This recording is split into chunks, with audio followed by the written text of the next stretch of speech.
प्रिय श्रद्धालुजनों, आज हम बात करेंगे एक ऐसे अद्वितीय और पवित्र मंत्र की जो समस्त देवताओं की शक्तियों का संगम है, जिसका नाम है पंचदेव मंत्र। पंचदेव यानी 5 देवता, श्री गणेश, श्री विष्णु, भगवान शिव, सूर्य देव और माँ दुर्गा। ये केवल मंत्र नहीं बल्कि जीवन के 5 स्तंभों का आह्वान है: सफलता, संरक्षण, कल्याण, ऊर्जा और शक्ति। भाइयों और बहनों, जब हम पंचदेव की पूजा करते हैं तो हम पूरे ब्रह्मांड की दिव्यता को अपने जीवन में आमंत्रित करते हैं। श्री गणेश जी विघ्नहर्ता, जो हमारे जीवन से बाधाएं दूर करते हैं। भगवान विष्णु पालनकर्ता, जो हमें स्थिरता, समृद्धि और सुरक्षा देते हैं। भगवान शिव जी कल्याण के देव, जो हमारे भीतर पवित्रता और मोक्ष का मार्ग जगाते हैं। सूर्य देव प्रकाश और जीवन के स्रोत, जो हमें आरोग्य, तेज और ऊर्जा प्रदान करते हैं। देवी माँ आदि शक्ति, जो प्रेम, मातृत्व और शक्ति की सजीव प्रतिमा है। यह मंत्र कोई साधारण जाप नहीं है, यह एक यात्रा है जहां हम 5 देवताओं की कृपा से अपने जीवन को संपूर्ण और संतुलित बनाते हैं। पंचायतन पूजा की सरल विधि: सुबह स्नान करके स्वच्छ वस्त्र धारण करें, 5 देवताओं की मूर्ति या चित्र एक साथ रखें, दीपक जलाएं, पुष्प अर्पित करें और प्रार्थना करें। प्रत्येक मंत्र को श्रद्धा और विश्वास से जपें। अंत में सभी देवताओं को प्रणाम कर आशीर्वाद लें। कल्पना कीजिए, श्री गणेश आपके मार्ग की सभी बाधाएं हटा रहे हैं, भगवान विष्णु आपके जीवन में हर सुख का संरक्षण कर रहे हैं, महादेव अपनी कृपा से आपके मन को पवित्र कर रहे हैं, सूर्य देव अपने प्रकाश से आपको तेजस्वी बना रहे हैं और मां शक्ति अपने आलिंगन में आपको प्रेम और सुरक्षा प्रदान कर रही हैं। यही है पंचदेव मंत्र का दिव्य चमत्कार: एक मंत्र, 5 शक्तियां और अनंत आशीर्वाद। इस मंत्र के जाप से पंचदेव की अपार कृपा आपके जीवन में सुख, समृद्धि और संतान सुख लेकर आए। यदि आपको हमारे ये ज्ञानवर्धक वीडियो पसंद आया हो तो दिल से एक छोटा सा लाइक जरूर करें। ऐसे और भी मंत्र वीडियो देखने के लिए हमारे चैनल मंत्र का ज्ञान को सब्सक्राइब जरूर कर लें। कमेंट में जय पंचदेव लिखना ना भूलें। मंत्र इस प्रकार है: वक्रतुंड महाकाय सूर्यकोटि समप्रभ निर्विघ्नं कुरु मे देव सर्वकार्येषु सर्वदा। शान्ताकारं भुजगशयनं पद्मनाभं सुरेशं विश्वाधारं गगनसदृशं मेघवर्णं शुभांगं लक्ष्मीकान्तं कमलनयनं योगिविधर्यानगम्यं वन्दे विष्णु भवभयहरं सर्वलोकैकनाथं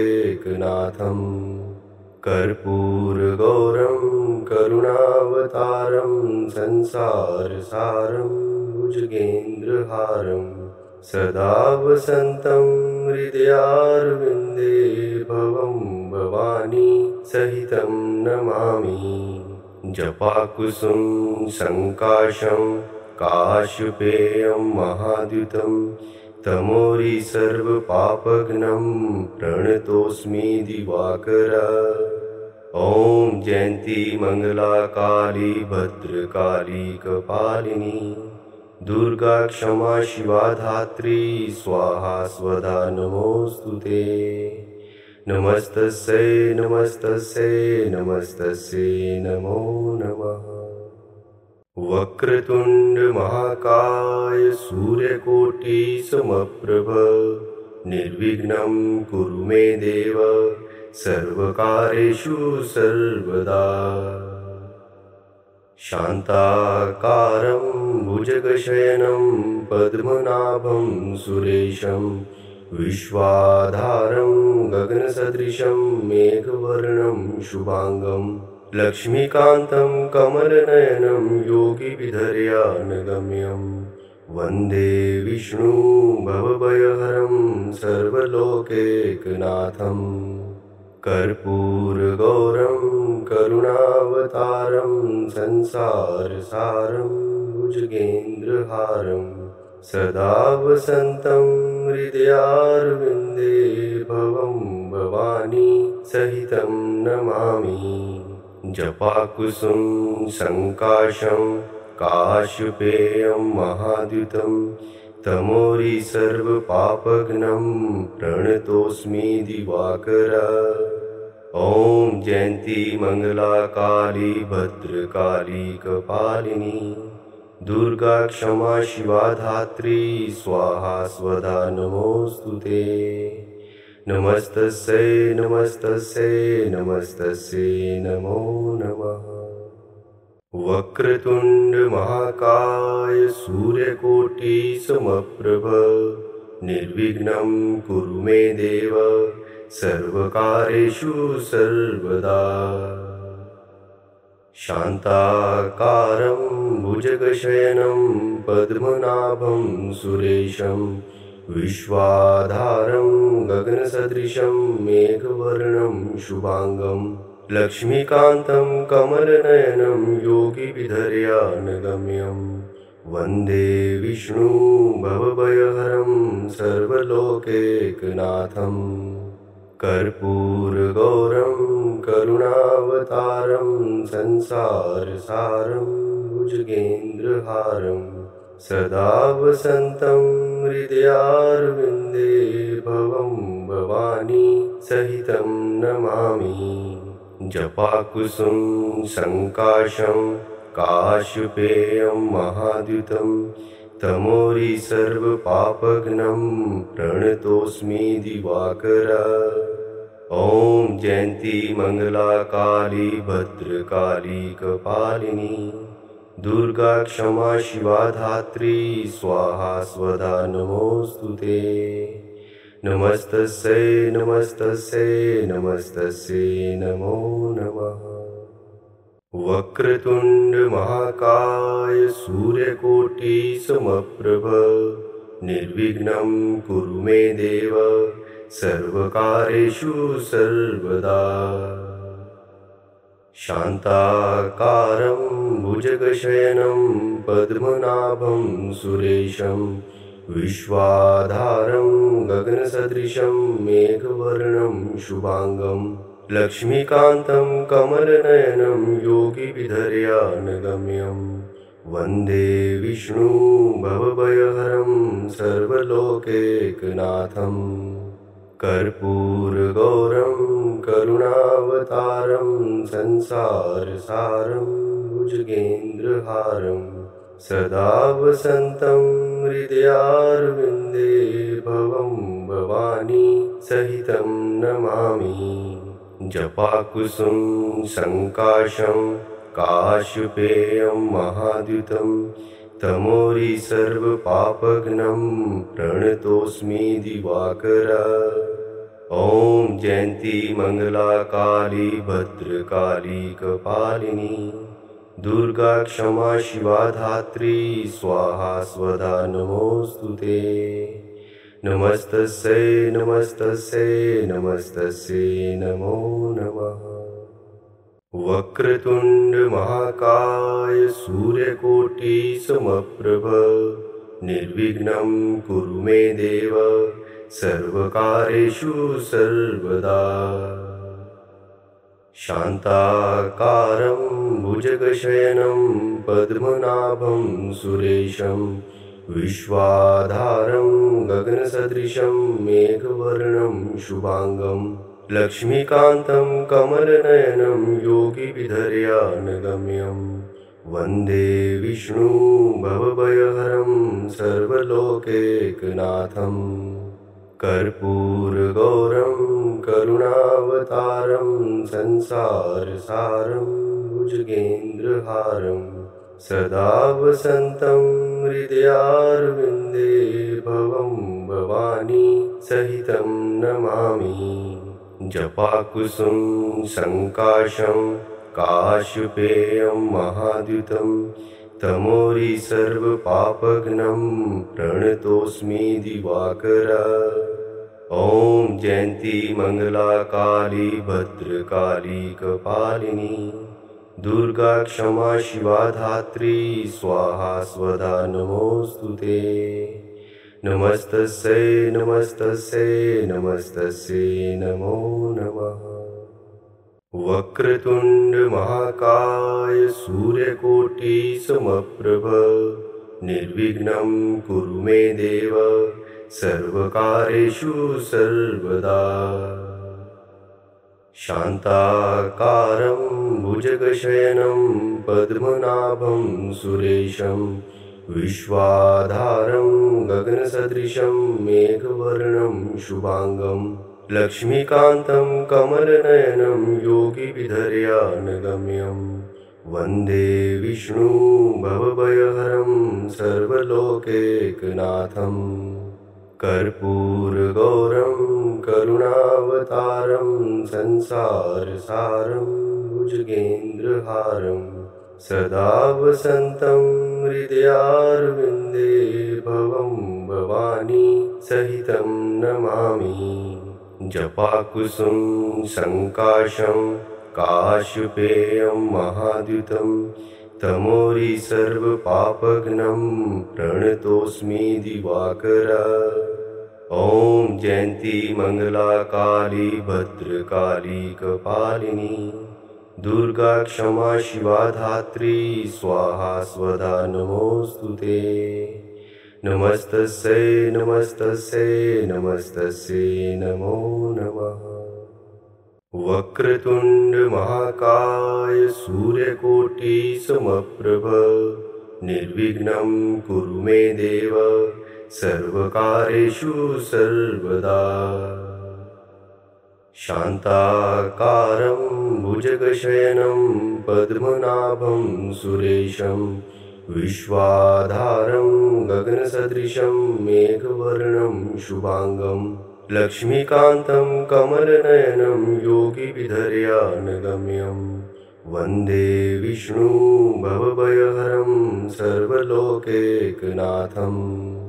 कर्पूरगौरं करुणावतारं संसारसारं भुजगेन्द्रहारं सदा वसन्तं हृदयारविन्दे भवं भवानी सहितं नमामि। जपाकुसुम संकाशं काशपेयं महाद्युतं तमोरि सर्वपापघ्नं प्रणतोऽस्मि दिवाकर। ॐ जयन्ती मंगला काली भद्रकाली कपालिनी दुर्गा क्षमा शिवा धात्री स्वाहा स्वधा नमोस्तुते। नमस्तस्यै नमस्तस्यै नमस्तस्यै नमो नमः। वक्रतुंड महाकाय सूर्यकोटि समप्रभ निर्विघ्नं कुरु मे देव सर्वकार्येषु सर्वदा। शान्ताकारं भुजगशयनं पद्मनाभं सुरेशं विश्वाधारं गगनसदृशं मेघवर्णं शुभांगं लक्ष्मीकान्तं कमलनयनं योगिविधर्यानगम्यं वन्दे विष्णु भवभयहरं सर्वलोकैकनाथं कर्पूरगौरं करुणावतारं संसारसारं भुजगेन्द्रहारं सदा वसन्तं हृदयारविन्दे भवं भवानी सहितं नमामि। जपाकुसुम संकाशं काशपेयं महाद्युतं तमोरि सर्वपापघ्नं प्रणतोऽस्मि दिवाकर। ॐ जयन्ती मंगला काली भद्रकाली कपालिनी दुर्गा क्षमा शिवा धात्री स्वाहा स्वधा नमोस्तुते। नमस्तस्यै नमस्तस्यै नमस्तस्यै नमो नमः। वक्रतुंड महाकाय सूर्यकोटि समप्रभ निर्विघ्नं कुरु मे देव सर्वकार्येषु सर्वदा। शान्ताकारं भुजगशयनं पद्मनाभं सुरेशं विश्वाधारं गगनसदृशं मेघवर्णं शुभांगं लक्ष्मीकान्तं कमलनयनं योगिविधर्यानगम्यं वन्दे विष्णु भवभयहरं सर्वलोकैकनाथं कर्पूरगौरं करुणावतारं संसारसारं भुजगेन्द्रहारं सदा वसन्तं हृदयारविन्दे भवं भवानी सहितं नमामि। जपाकुसुम संकाशं काशपेयं महाद्युतं तमोरि सर्वपापघ्नं प्रणतोऽस्मि दिवाकर। ॐ जयन्ती मङ्गला काली भद्रकाली कपालिनी दुर्गा क्षमा शिवा धात्री स्वाहा स्वधा नमोऽस्तुते। नमस्तस्यै नमस्तस्यै नमस्तस्यै नमो नमः। वक्रतुंड महाकाय सूर्यकोटि समप्रभ निर्विघ्नं कुरु मे देव सर्वकार्येषु सर्वदा। शान्ताकारं भुजगशयनं पद्मनाभं सुरेशं विश्वाधारं गगनसदृशं मेघवर्णं शुभांगं लक्ष्मीकान्तं कमलनयनं योगिविधर्यानगम्यं वन्दे विष्णु भवभयहरं सर्वलोकैकनाथं। कर्पूरगौरं करुणावतारं संसारसारं भुजगेन्द्रहारं सदा वसन्तं हृदयारविन्दे भवं भवानी सहितं नमामि। जपाकुसुम संकाशं काश्यपेयं महाद्युतं तमोरि सर्वपापघ्नं प्रणतोऽस्मि दिवाकर। ॐ जयन्ती मङ्गला काली भद्रकाली कपालिनी दुर्गा क्षमा शिवा धात्री स्वाहा स्वधा नमोऽस्तुते। नमस्तस्यै नमस्तस्यै नमस्तस्यै नमो नमः। वक्रतुंड महाकाय सूर्यकोटि समप्रभ निर्विघ्नं कुरु मे देव सर्वकार्येषु सर्वदा।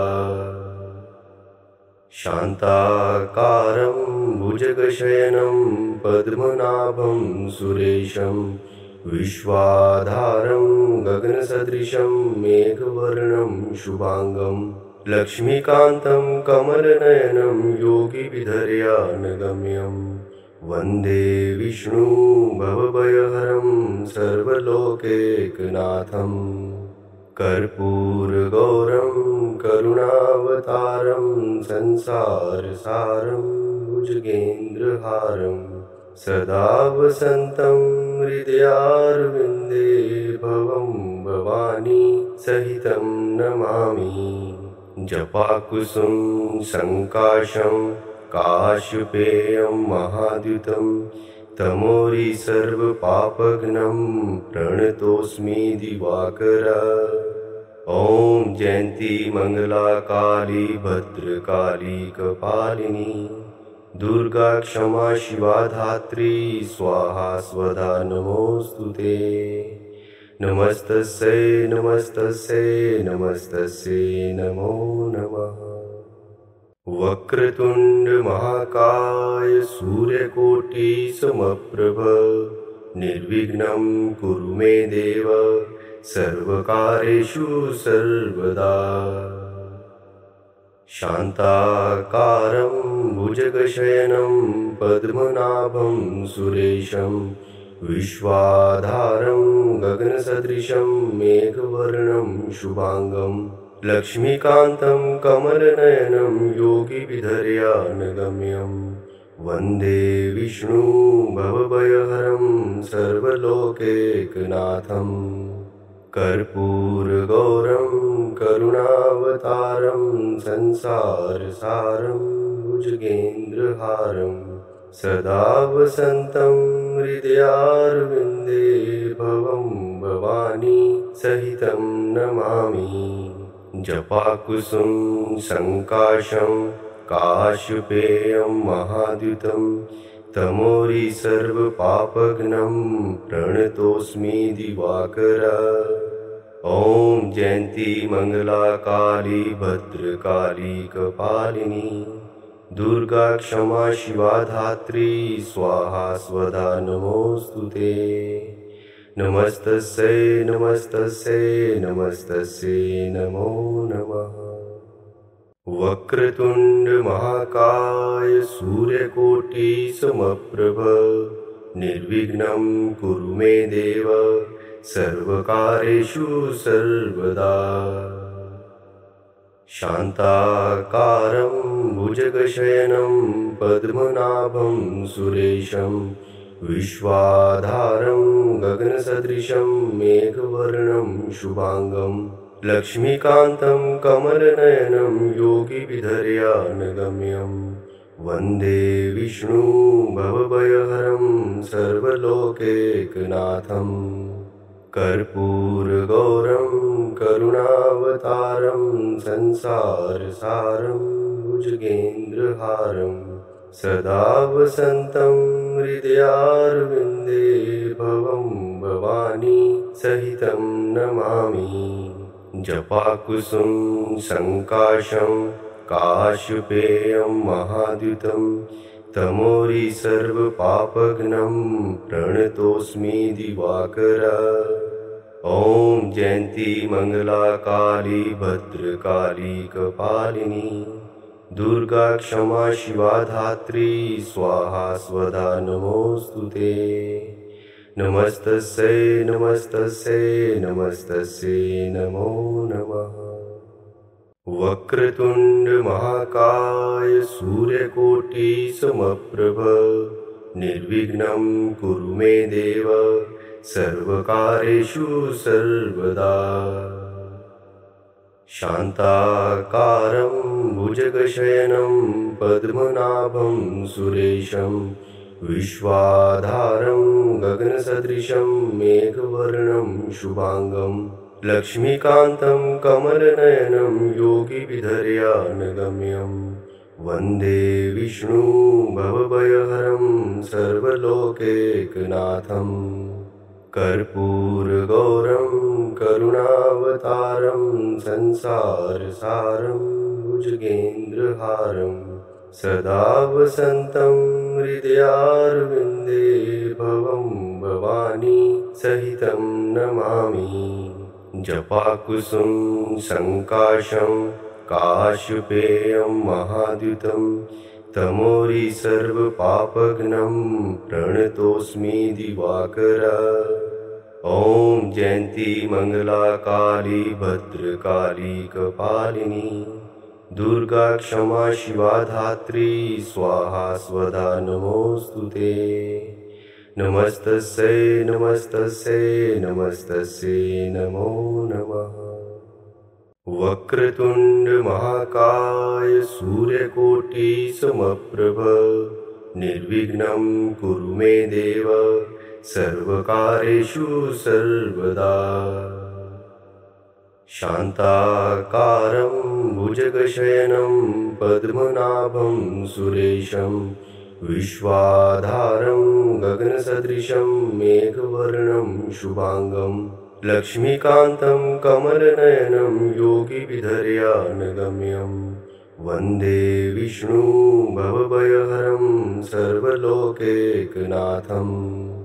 कर्पूरगौरं करुणावतारं संसारसारं भुजगेन्द्रहारं सदा वसन्तं हृदयारविन्दे भवं भवानी सहितं नमामि। जपाकुसुम संकाशं काश्यपेयं महाद्युतं तमोरि सर्वपापघ्नं प्रणतोऽस्मि दिवाकर।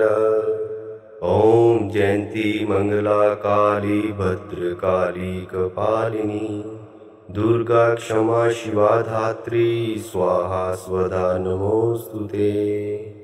नमस्तस्यै नमस्तस्यै नमस्तस्यै नमो नमः। वक्रतुंड महाकाय सूर्यकोटि समप्रभ निर्विघ्नं कुरु मे देव सर्वकार्येषु सर्वदा। शान्ताकारं भुजगशयनं पद्मनाभं सुरेशं विश्वाधारं गगनसदृशं मेघवर्णं शुभांगं लक्ष्मीकान्तं कमलनयनं योगिविधर्यानगम्यं वन्दे विष्णु भवभयहरं सर्वलोकैकनाथं कर्पूरगौरं करुणावतारं संसारसारं भुजगेन्द्रहारं सदा वसन्तं हृदयारविन्दे भवं भवानी सहितं नमामि। जपाकुसुम संकाशं काश्यपेयं महाद्युतं तमोरि सर्वपापघ्नं प्रणतोऽस्मि दिवाकर। ॐ जयन्ती मंगला काली भद्रकाली कपालिनी दुर्गा क्षमा शिवा धात्री स्वाहा स्वधा नमोस्तुते। नमस्तस्यै नमस्तस्यै नमस्तस्यै नमो नमः। वक्रतुंड महाकाय सूर्यकोटि समप्रभ निर्विघ्नं कुरु मे देव सर्वकार्येषु सर्वदा। शान्ताकारं भुजगशयनं पद्मनाभं सुरेशं विश्वाधारं गगनसदृशं मेघवर्णं शुभांगं लक्ष्मीकान्तं कमलनयनं योगिविधर्यानगम्यं वन्दे विष्णु भवभयहरं सर्वलोकैकनाथं। कर्पूरगौरं करुणावतारं संसारसारं भुजगेन्द्रहारं सदा वसन्तं हृदयारविन्दे भवं भवानी सहितं नमामि। जपाकुसुम संकाशं काश्यपेयं महाद्युतं तमोरि सर्वपापघ्नं प्रणतोऽस्मि दिवाकर। ॐ जयन्ती मंगला काली भद्रकाली कपालिनी दुर्गा क्षमा शिवा धात्री स्वाहा स्वधा नमोस्तुते। नमस्तस्यै नमस्तस्यै नमस्तस्यै नमो नमः। वक्रतुंड महाकाय सूर्यकोटि समप्रभ निर्विघ्नं कुरु मे देव सर्वकार्येषु सर्वदा। शान्ताकारं भुजगशयनं पद्मनाभं सुरेशं विश्वाधारं गगनसदृशं मेघवर्णं शुभांगं लक्ष्मीकान्तं कमलनयनं योगिविधर्यानगम्यं वन्दे विष्णु भवभयहरं सर्वलोकैकनाथं। कर्पूरगौरं करुणावतारं संसारसारं भुजगेन्द्रहारं सदा वसन्तं हृदयारविन्दे भवं भवानी सहितं नमामि। जपाकुसुम संकाशं काश्यपेयं महाद्युतं तमोरि सर्वपापघ्नं प्रणतोऽस्मि दिवाकर। ॐ जयन्ती मंगला काली भद्रकाली कपालिनी दुर्गा क्षमा शिवा धात्री स्वाहा स्वधा नमोस्तुते। नमस्तस्यै नमस्तस्यै नमस्तस्यै नमो नमः।